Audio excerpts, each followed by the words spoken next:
días, les doy nuevamente la bienvenida al curso de análisis de cargos. Ya he visto que están participando en el foro. Recuerden que cualquier pregunta o cualquier interrogante que tengan me lo pueden ir haciendo.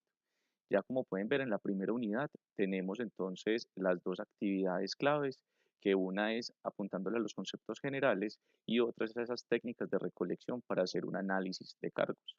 En ambas tareas van a encontrar el link, por eso está resaltado el nombre conceptos generales y técnicas, para que puedan ver la presentación completa, que es la que procedo a explicarles. Adicional, terminarán con un cuestionario y así estaremos listos para comenzar la segunda unidad. Quiero hacerles este video para darles ese contexto general de las diapositivas y profundizar un poco más en ella. También tiene unos documentos adjuntos en PDF que pueden ser información adicional o complementaria a lo que procedo a explicarles. Entonces, cuando hablamos de análisis de cargos, antes de entrar a las definiciones puntuales, es importante hacernos esas cuatro preguntas claves. ¿Cuántas veces hemos visto la desorientación de muchos trabajadores porque no saben cuáles son exactamente sus tareas y sus funciones? O nosotros mismos. Posiblemente hoy podemos estar pasando por un proceso donde no nos sentimos a gusto con eso que estamos desempeñando o no le encontramos un sentido o una conexión con ese propósito superior de la organización. ¿Cuántas veces hemos seleccionado un candidato y nos damos cuenta que esa persona no era idónea para el cargo? Entonces, los que hemos tenido la oportunidad de trabajar en temas de selección, también encontramos acá una gran oportunidad que desde análisis de cargos nos pueden complementar. ¿Cuántas veces nos hemos preguntado por nuestra situación o el lugar que ocupamos en la empresa? Puede ser que nuestra profesión o nuestras funciones no estén directamente alineadas con eso que nosotros estamos haciendo en la organización. Eso para lo que nosotros estudiamos y para lo que nos preparamos, de pronto no va en la sintonía. O la última pregunta, y por eso la tengo resaltada en negrilla, ¿cuántas veces nos hemos dado cuenta que nuestros valores chocan con la cultura de nuestra organización? Entonces aquí es clave que comprendamos que análisis de cargos no es solamente una descripción del puesto del trabajo, no es una descripción de funciones y unos requisitos, es entender todo un contexto, cómo ese entorno está condicionando eso que nosotros vamos a desempeñar. Entonces este curso es muy bacano porque nos permite tener como una mirada estratégica, una mirada global de lo que nosotros vamos a desempeñar y cómo nosotros desde nuestro rol, recordemos que nuestro rol dentro de las organizaciones es ser socios estratégicos. Ese es el valor agregado que tenemos, cómo nosotros ayudamos a que esas personas se logren vincular con el propósito. A nosotros desde la teoría y desde nuestras familias nos han enseñado que nuestra profesión y nuestra función debe estar conectada totalmente con lo que hacemos. Y eso es a lo que nosotros nos hemos dedicado.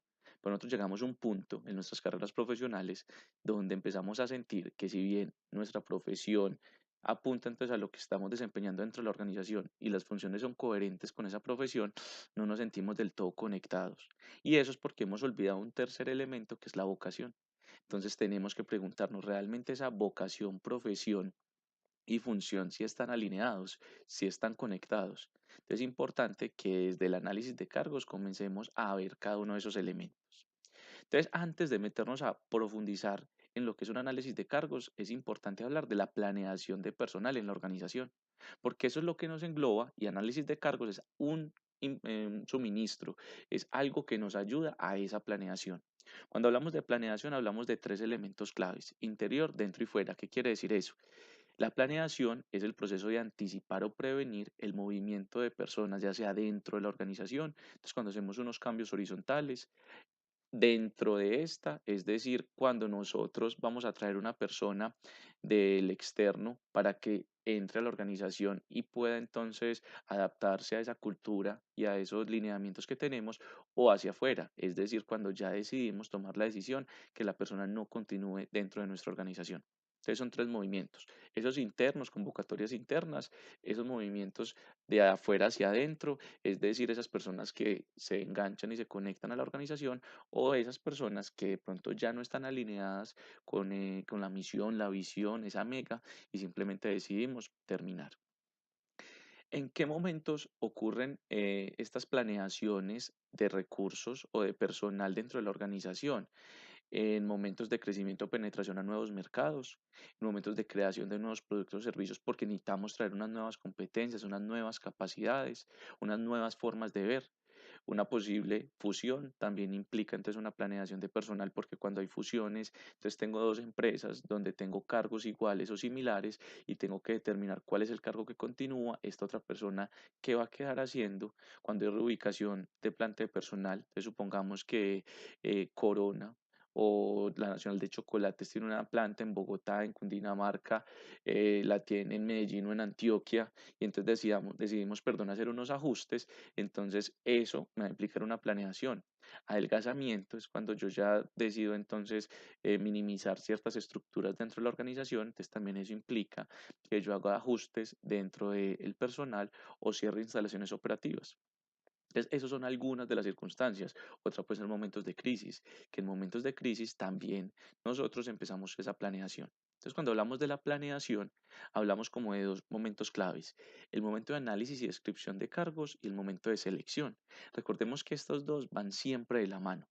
Entonces, ese análisis y esa descripción del cargo va a ser el suministro principal, va a ser esa fuente de donde yo, como seleccionador de personal, como esa persona que va a buscar el personal que se ajuste más al perfil que estamos buscando, se va a nutrir para encontrar entonces, a partir de esos requisitos, a partir de ese análisis, de ese estudio que se haga, ese personal idóneo para la vacante que necesitamos cubrir. Cuando hablamos de procesos de selección, nosotros hablamos como de cuatro posibles escenarios que pueden ocurrir: aceptación de una persona inadecuada para el cargo, un escenario que no quisiéramos que ocurra, pero ocurre en muchas organizaciones. Es decir, entra la persona, pero realmente esa persona no era la que más se ajustaba al proceso. Aceptación de una persona adecuada para el cargo, que es el ideal, es decir, selecciona a la persona que es y realmente se logra vincular y enganchar fácilmente a ese cargo que nosotros tenemos deseado. El rechazo de una persona adecuada para el cargo también ocurre mucho. ¿Por qué? Porque pronto el análisis de cargos no se hizo adecuado, los requisitos no se hicieron bien, esa descripción no fue la adecuada y terminó descartando a alguien que, donde se hubiera hecho un correcto análisis, sería la persona perfecta. Y finalmente, que también es otro ideal, es el rechazo de una persona inadecuada para el cargo. Es decir, esta persona que realmente no cumple con las funciones. ¿Por qué es importante entender esos cuatro momentos? Porque necesitamos ver siempre conectado análisis de cargos con selección, teniendo en cuenta las premisas que existen en selección. Un proceso de selección es probabilístico, no determinístico. Entonces, por eso yo debo hacer un correcto análisis para que la probabilidad de ajuste sea aún más alta. Es decir, de un muy buen análisis y de una muy buena descripción, yo puedo asegurar que ese perfil se logre entonces conseguir en un 98%, en un 99%. El insumo esencial del proceso es la información sobre los determinantes de desempeño del aspirante y las condiciones de trabajo, es decir, del análisis y de la descripción del cargo. Y finalmente, para el seleccionador es indispensable tener una información confiable y suficiente sobre el trabajo y sus exigencias. Se obtiene de las descripciones de cargo y de los perfiles ocupacionales. Ese insumo siempre va a ser clave. Por eso es muy importante, si no lo tenemos hoy en la organización, comenzar a crear ese análisis de cargos y esa descripción. ¿Bajo qué premisas nosotros hacemos una correcta descripción y un muy buen análisis? A través de cinco dimensiones claves del puesto de trabajo. Cuando nosotros vamos a hacer un análisis es porque vamos a hacer todo ese análisis de variables internas y externas. Y la hacemos a través de las cinco dimensiones que encuentra en la diapositiva. Una dimensión tecnológica, es decir, la persona va a requerir unos conocimientos particulares, el manejo de unos software, o va a necesitar un manejo, digamos, de Office 365. Todo este tema que está cogiendo el boom de transformación digital, será importante para la persona tener esos conocimientos. Tenemos otra dimensión que es la social. La social apunta a ese contexto donde va a estar inmersa la persona. Es decir, algunas empresas prefieren seleccionar personas del área o que sean muy cercanas a la oficina por temas de desplazamiento. Entonces, por ejemplo, en Colombia, en Medellín, perdón, tenemos la empresa Gana, que es la que es todas las apuestas pues que se manejan en la ciudad. Como hay tantos puestos Gana alrededor de la ciudad, lo que se busca es que las personas operativas que van a atender al público vivan muy cerca de las instalaciones, porque como cierran a las 10 de la noche o abren muy temprano, es importante que el desplazamiento sea fácil. Pensemos en un expatriado, también la dimensión social importa mucho. Es decir, si una persona debe irse a trabajar a Bolivia o a Chile, todo eso es un aspecto social. Un aspecto social es, por ejemplo, nosotros vamos a encargarnos del proceso de selección para abrir supermercados en el Chocó. Entonces ahí tenemos que entender un contexto social muy importante para determinar si las personas deberían ser directamente de la geografía donde estamos, buscar crear las instalaciones o si no las podemos llevar de Medellín para allá. Es entender todos esos factores sociales. Hay otra que es la dimensión personal, el ciclo de vida. Para cargos particulares es importante que las personas sean solteras, o en otras es muy importante que sea madre, cabeza de hogar, en otras que tengan familia, en otras que tengan una edad determinada, en otras que tengan un género determinado. Todo eso son variables que entran dentro de la dimensión personal y que se deben analizar. Tenemos otra que es la dimensión organizacional. Aquí son todos los aspectos de cultura organizacional. Entender que una cultura me puede sacar a mí de la organización o me puede facilitar a mí el ingreso a todo el tema de relacionamiento con mis compañeros de trabajo y con áreas. Entonces es muy importante entender este factor cultural dentro de la organización. Un tema de gobiernos, un tema de jerarquización, es muy importante contemplarlo. Finalmente, una dimensión económica. ¿Cuánto va a ser el ingreso? ¿Va a ser ingreso variable? ¿Van a haber temas de bonificación? ¿Va a haber incentivo por ventas? Si una persona viene de afuera, entonces va a tener una bonificación por ser expatriado. Entonces debo entender cada una de esas variables. Y dependiendo del cargo, van a haber unas variables que pesen más o que pesen menos. Ese es el análisis que debemos hacer. ¿Para qué? Para entonces entrar a hacer este análisis de cargos. Recordemos, yo aquí estoy explicando pues de manera general cada una de las diapositivas, pero si ustedes van teniendo dudas después de que vean este video, las escriben, me las mandan por correo, me las escriben directamente en la plataforma, me pueden llamar a mi celular que tienen ahí mis números para que me vayan haciendo todas las preguntas que tengan y de eso entonces tengamos el mejor entendimiento. Recordemos también que aquí el conocimiento es en doble vía. También ustedes abiertamente pueden opinar, pueden participar, pueden complementar todos los conocimientos, porque muchos de ustedes deben tener mucha experiencia en todo este tema de análisis y descripción. Entonces ahora, si entremos como a definir puntualmente qué es. Entonces nosotros tenemos tres definiciones claves ahí. Tenemos unas de Botlander, que es el análisis de cargos, es el proceso de obtener información para identificar los deberes o tareas de los puestos y los requisitos. Conductas, entonces es lo que llamamos ahí, necesarios para desempeñar debidamente el trabajo. También hablamos que la descripción es el reporte de las tareas, actividades y responsabilidades que conforman una posición dentro de la organización. Aquí ya encontramos la diferencia clave. El análisis me permite hacer el análisis del entorno, del contexto, donde va a estar inmersa esa persona, ese cargo. Pero la descripción del cargo es la que ya me va a permitir a mí entender los qué y los cómo. Entonces yo ahí ya voy a plasmar esa función básica, esos requisitos necesarios. Entonces por eso yo debo hacer los dos elementos. Primero el análisis para que a partir del análisis yo ya pueda entrar a hacer una descripción más detallada y que se puedan complementar. Por eso Chavenato o Chiavenato hace ya la definición puntual y dice la descripción del cargo se refiere a las tareas, los deberes y las responsabilidades y el análisis se ocupa de los requisitos que el aspirante necesita cumplir. Entonces ya entendemos los dos contextos.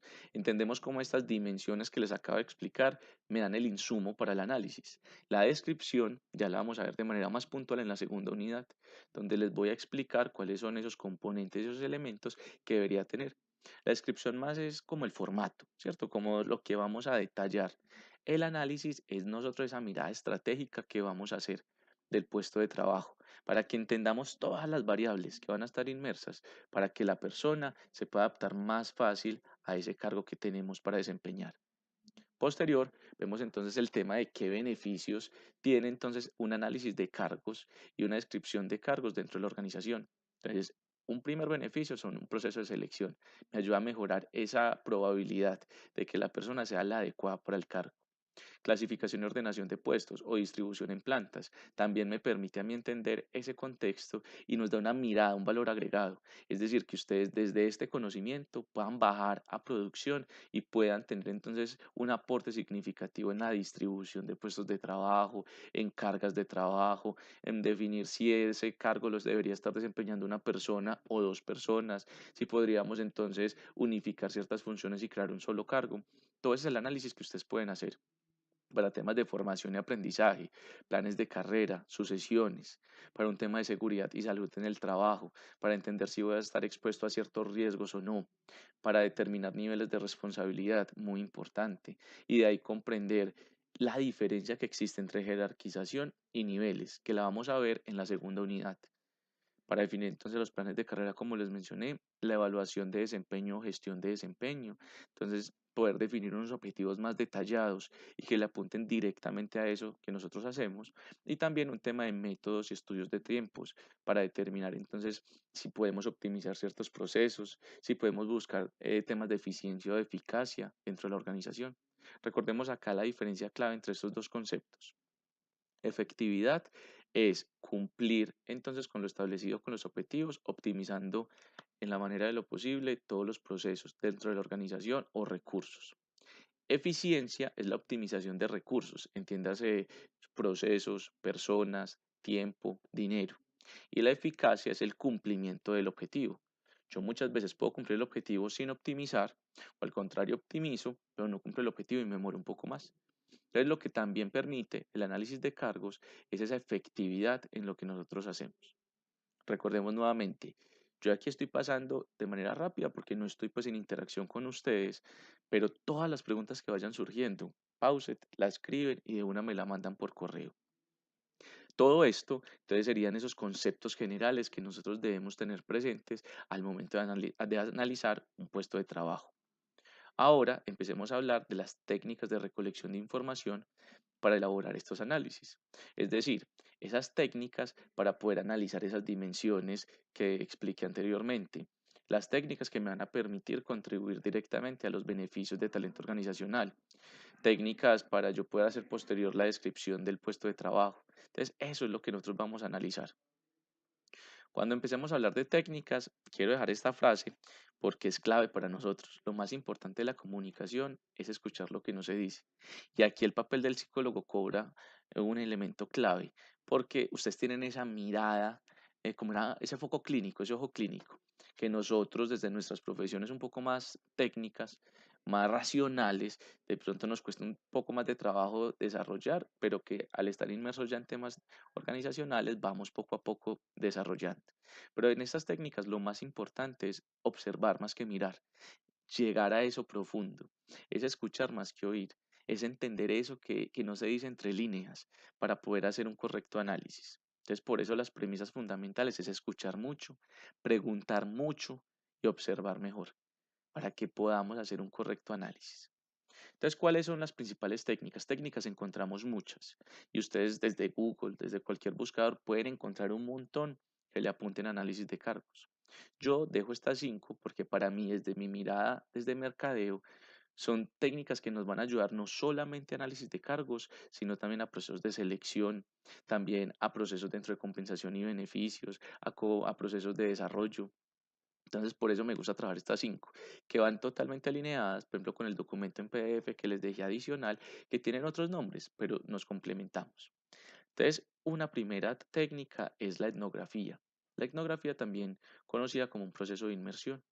La etnografía es cuando yo realmente me pongo en los zapatos de la persona, me meto en su contexto. Etnografía es, por ejemplo, cuando nosotros nos vamos a estudiar un idioma al país nativo. Entonces nos vamos a estudiar inglés a Inglaterra, Australia, Estados Unidos. Nos empapamos de la cultura, nos metemos en su día a día. En un proceso etnográfico lo que nosotros hacemos es primero identificar una cuestión de estudio. Entonces supongamos que nosotros queremos hacer etnografía para un cargo de vicepresidente de finanzas. Entonces, ¿cuál es la cuestión de estudio? Listo, el cargo, vicepresidente de finanzas. Luego localizar el lugar y gestionar el acceso. Entonces, ¿cómo podemos hacer un proceso etnográfico? Un proceso, por ejemplo, de benchmarking puede ser etnografía. Entonces, yo trabajo en ISA y yo necesito hacer el análisis del puesto de trabajo del vicepresidente financiero y me voy para ISAGEN o me voy para Empresas Públicas de Medellín. Ahí estoy localizando el lugar y gestiono el acceso. ¿Por qué? Porque yo quiero estar sentado todo un día con el VP de finanzas de esas organizaciones, ver cómo es su día a día y poderme traer todo este insumo. O si me siento todo el día con el vicepresidente financiero de ISA para determinar entonces cómo debe ser ese ajuste al análisis. Recordemos que el análisis yo lo puedo hacer cuando voy a crear un cargo desde cero o cuando quiero volver a retomar este cargo, porque de pronto es un cargo crítico, de pronto es un cargo que está teniendo ciertos problemas de rotación dentro de la organización y lo que yo debo entrar es, ven, ¿y qué es lo que está pasando? ¿Será que ese cargo fue mal descrito? ¿Será que no hubo un análisis correcto? Entonces también lo puedo hacer para esos cargos creados. Entonces, después de que localizo el lugar, voy y elijo los informantes claves. Entonces, un informante clave aquí, ¿quién podría ser? Por ejemplo, la secretaria. La secretaria del vicepresidente me puede dar a mí insumos para determinar entonces cuáles son las principales reuniones y de ahí determinar cuáles son los principales clientes y proveedores. Su equipo directo, entonces esos directores que van de la mano, su grupo primario, también pueden ser informantes claves. Desarrollar las relaciones de campo. Entonces yo ya voy, estoy metido en el campo, es decir, en la oficina, en su mundo de trabajo y puedo empezar a determinar un montón de señales. Luego recojo los datos. Luego entro a recoger datos afuera, entonces yo ya encontré cuáles son proveedores y clientes de esa vicepresidencia, voy y me meto entonces a, no sé, al área de talento organizacional que es un cliente, o voy y me meto al tema de Secretaría General que puede ser un proveedor y empiezo a entender para extraer más datos y finalmente analizo todos los datos. ¿Para qué? Para hacer entonces el análisis correcto. En antropología, nosotros el proceso de etnografía, por ejemplo, una vez yo tuve la oportunidad de ir a un pueblo a analizar los principales rituales. Entonces, un ritual que a mí me correspondió fue el tema de la muerte. Entonces, les voy a poner el símil de un proceso etnográfico. La cuestión de estudio, entonces la muerte, cómo se vive la muerte en los pueblos. Localizo el lugar y gestiono acceso. Entonces nos fuimos para un pueblo y a través del alcalde y del municipio logramos ingresar al pueblo para que lograra entonces yo recoger toda la información. Informantes claves, entonces, por ejemplo, temas de funerarias, el sepulturero, el padre. Entonces, empezar a entender cuáles son esos elementos claves de la cuestión de estudio. Posterior, desarrollar las relaciones de campo, entonces ir a conversar con ellos, contarles el porqué del estudio, que yo vengo de la Universidad de Antioquia, qué es lo que queremos hacer. Empecemos a recoger toda esa información, luego me voy al campo de afuera. Entonces, ¿qué quiere decir eso? Voy a municipios aledaños a ver si el ritual es igual que en este pueblo. Voy y comparo, por ejemplo, con Medellín, si es igual o no. Empiezo a hablar con ese contexto de afuera para ver si me puede complementar o no. Y finalmente hago el análisis. Eso entonces para hablar de etnografía o inmersión. Luego de los grupos focales encontramos tres momentos: inicio, durante y cierre. Entonces es importante en un grupo focal, que es cuando yo reúno unas personas en torno a un objetivo, entonces realizar una guía de pautas para arrancar, una breve presentación, explicar el propósito, explicar la confidencialidad del tema y pedir autorización para grabar. Aquí es muy importante grabar porque aquí yo voy a recoger un montón de insumos de lenguaje no verbal que las personas me pueden expresar. Es importante yo tener toda esta información. Yo grupos vocales lo hago para analizar a profundidad un tema. Entonces digamos que yo quiero hacer un ajuste de planta. Yo quiero determinar si estos roles que están como directivos si deberían continuar. Yo puedo hacer un grupo focal con las personas claves dentro de la organización para determinar cómo puede ser ese ajuste, cómo lo están viendo ellos, lograr su participación. Un grupo focal en mercadeo es, por ejemplo, quiero validar, soy Jeff y quiero validar el nuevo lanzamiento de unas camisas para hombres. Entonces busco personas del segmento hombres que se sienten, yo les voy a hacer un montón de preguntas y a través de ese compartir, de que ellos me den sus ideas, yo ya gestiono como una idea general para determinar qué acciones para cumplir. Entonces, esto es lo que nosotros hacemos en el inicio. Es muy importante que la persona, por ejemplo, de talento organizacional o de la organización, no sea la que lidera el grupo focal por un tema de, de relación que puede haber ahí, un conflicto de interés. Es muy importante un consultor o alguien externo que nos gestione este grupo focal. Entonces, durante el grupo focal, lo que nosotros hacemos es generar un espacio de intimidad donde las personas se sientan acorde y a gusto de hablar, profundizar en ciertos temas, por qué opinan de esa manera, en qué sentido lo dicen, podrían dar un ejemplo. Entonces, llegar siempre a esa causa raíz del comentario que están expresando las personas. Estar atentos a las preguntas previstas de la guía, pero también a esas preguntas que vayan surgiendo en la conversación y conducir el grupo de manera que todos puedan hablar de una manera respetuosa, que todos puedan participar. Y ya finalmente en el cierre, cada grupo dará por concluido cuando el moderador entonces ya defina que debemos entonces terminar porque ya todos los puntos o todas las preguntas se lograron responder a totalidad. Tenemos entonces importante también permitirles a las personas que finalmente puntualicen en temas que no logramos abarcar en la conversación, si quieren enfatizar en algo, si quieren reflexionar en algo y finalmente agradecerles pues por el tiempo. Entonces recordemos, estos grupos focales pueden ser, por ejemplo, para el vicepresidente financiero, yo puedo hacer un grupo focal con los directivos que hacen parte de la vicepresidencia. para conocer puntos de vista, si ellos consideran que debería tener unas características particulares el cargo. Es importante pues como para profundizar. La entrevista a profundidad nosotros la podemos dividir en tres: entrevista estructurada, focalizada o semiestructurada y finalmente la no estructurada. ¿Cuál es la diferencia clave en estas?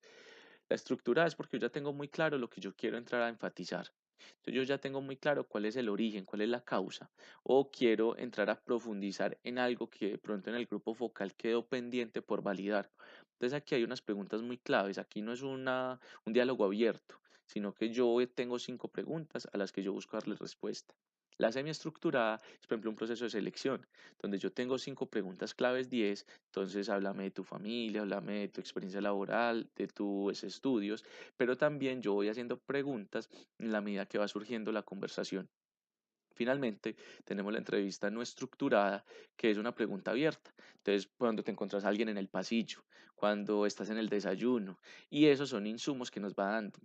Temas de sindicatos, que vos llegas y te acercas y conversas, ahí también te da insumos para ese análisis correcto. Entonces, nosotros debemos de determinar cuál hacer. Como van viendo, estas técnicas no son excluyentes, es decir, yo puedo hacer un tema de inmersión, de etnografía, y dentro de la etnografía puedo hacer una entrevista estructurada, o dentro de la etnografía puedo determinar con cierto grupo hacer un grupo focal. Entonces todas se van complementando. Yo dentro de un grupo focal puedo hacer una entrevista semiestructurada. Entonces ustedes ya a partir de la experiencia, de lo que ustedes ya empiezan a implementar de estas técnicas, determinarán cuáles tienen más relación, cuáles no, cuál es mejor hacerla particular. Es muy importante que ustedes hagan el análisis, que no todas las técnicas son para todos los cargos. Hay unas técnicas que se adaptan más a unos cargos directivos, a otros a unos cargos más operativos.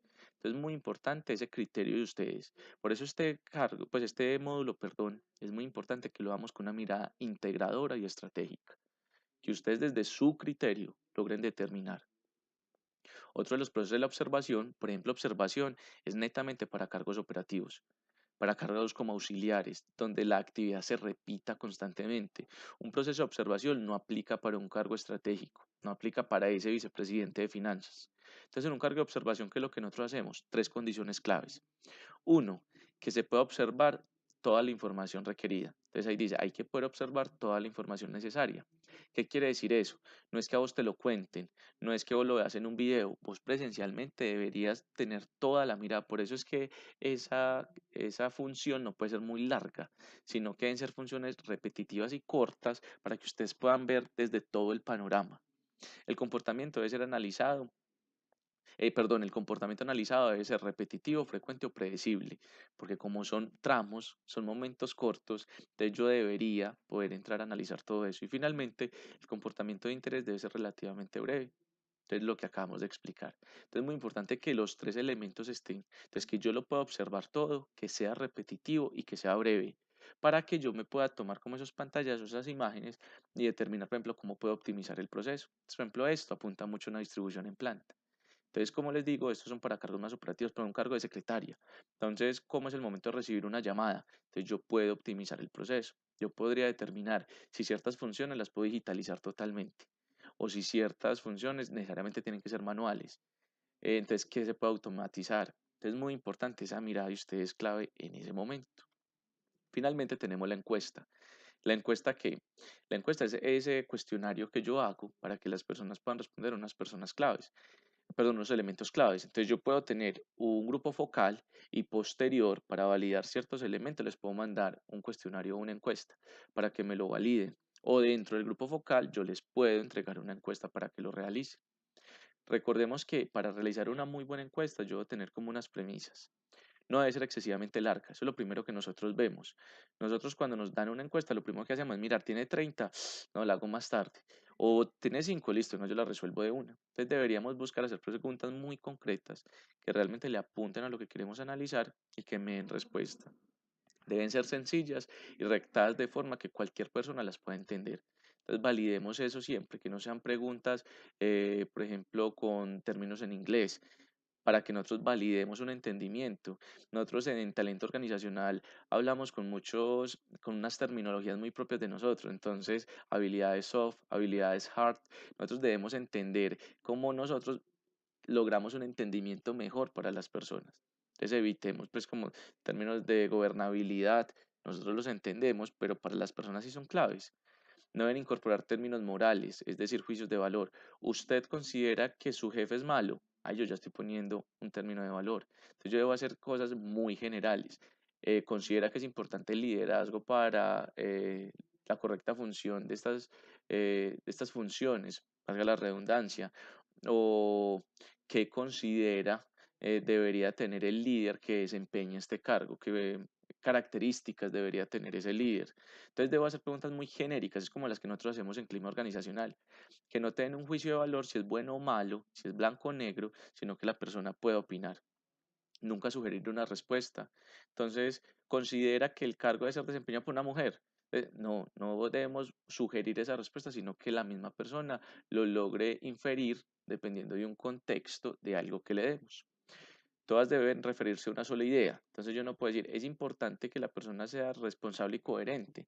Son dos cosas distintas. Yo debo preguntar si es importante que sea responsable y debo preguntar si la persona debe ser coherente.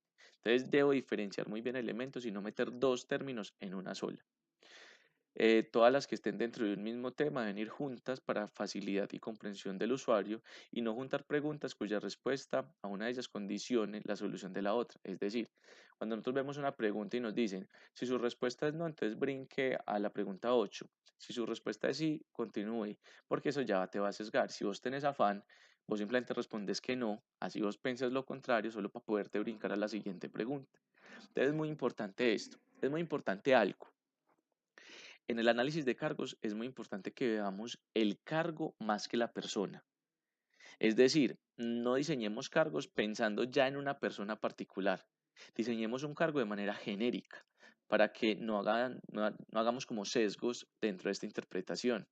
Entonces no nos traigamos una persona como el deber ser de eso, sino busquemos las características generales para que independiente de términos de edades, de términos de género, la persona se pueda adaptar más fácilmente. Entonces enfoquémonos en el proceso más que en la persona. Y finalmente tenemos otra de las estrategias, que es como un valor agregado, que es la matriz de empatía, que posiblemente ustedes la han implementado para otros procesos y es ponernos en los zapatos de la persona. Recordemos que el término de empatía lo debemos reevaluar porque empatía es ponernos en los zapatos del otro. Nosotros desde pequeños nos enseñaban una técnica y era trate al otro como usted quiere ser tratado. No le haga al otro lo que a usted no le gustaría que le hicieran. Pero es un error, porque eso no es ser empáticos. Porque si yo tratara a todos como a mí me gustaría que me trataran, entonces ya llevándolo a un caso extremo, a mí Álvaro Guzmán, el tinto me quita la sed. Entonces cuando alguien de ustedes llegue a decirme que tiene sed, muy posiblemente yo les voy a dar un tinto, porque yo los trato como me gustaría ser tratado. Aquí es muy importante que nosotros tratemos a cada uno como la persona quiere ser tratada. Entonces esta matriz de empatía nos permite realmente entender el universo del otro. Entonces nosotros, para analizar ciertos cargos operativos, para analizar unos cargos directivos, nos vamos a poner en los zapatos que siente un vicepresidente de talento organizacional, que siente el vicepresidente de la organización, que siente el directivo, que siente el operario de logística, que está viendo que le están pagando más a otros operarios dentro de la organización, que está escuchando que las empresas del entorno, es decir, la competencia está pagando más, qué dice y hace. Entonces, yo qué veo en sus respuestas de clima organizacional. Entonces, es muy importante pararnos en el centro de él, asumir esas posiciones. Entonces, por ejemplo, la matriz de empatía se puede hacer muy bien con una entrevista, se puede hacer muy bien en un grupo focal, para determinar realmente entonces cómo nosotros podemos entender lo que el cliente quiere y hacer un muy buen análisis. Entonces aquí logro entonces abarcar esos conceptos generales y esas técnicas que fueron las presentaciones que les cargué y quedo pendiente a cualquier duda que ustedes tengan. Es importante que entren, lean la información cargada en el sistema. Todas las preguntas, como les digo, me las pueden hacer. Si necesitamos una asesoría por Skype, si necesitamos una asesoría por Hangout o Gtalk, me la pueden hacer. Si necesitan llamarme, estoy abierto y a disponibilidad de ustedes para que estemos en contacto constantemente. Realmente le saquemos todo el jugo, ya sea desde mi perfil como ingeniero, desde mi perfil como antropólogo, lo que les pueda ayudar a ustedes. Saben que mi margen hoy más fuerte es temas de cultura organizacional y un tema de cultura se adapta totalmente a análisis de cargos.